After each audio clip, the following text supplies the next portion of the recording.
Ba't galing mo naman? Basta na itinapat sa maximum tolerance or doon sa panic ng mga pulis?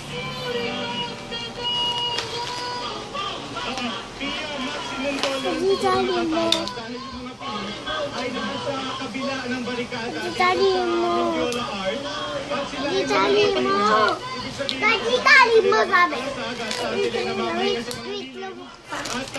yung ipit mo? Ang mga pulis sa paligid ay nasa ilalim ng mga puno. Sila ay malayang nakakapag sa kawa na kanilang programa dito.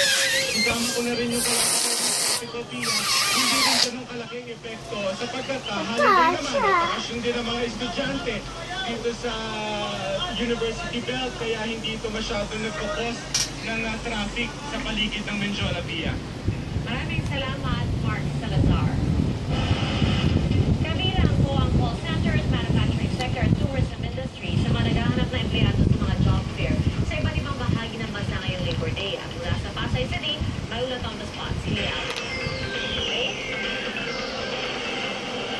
Halos 70 Labor Day job fair ang binuksan ngayong araw sa iba't ibang bahagi ng bansa ng Department of Labor and Employment.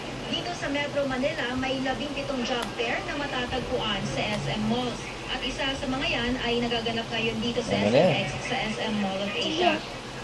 Sa kabuuan 150,000 na job vacancies dito at abroad ang inaasahang mapunan sa Labor Day job fair sa buong bansa. Mahigit 300 employers ang kasali. Kabilang sa mga job opening ay sa kapulisan, sa call centers, manufacturing sector at tourism industry. Ayon sa DOLE, kulang pa rin ang mga available na trabaho para sa Filipino workforce, lalo na ngayong may mga bagong graduate. Problema rin ng skills mismatch dahil kulang daw ang nawaproduce na qualified workers para sa technical jobs at service sector. Kulang na rin daw tayo sa mga engineer. Mas marami daw kasi ang mga kumukuha ng Bachelor of Arts sa kolehiyo.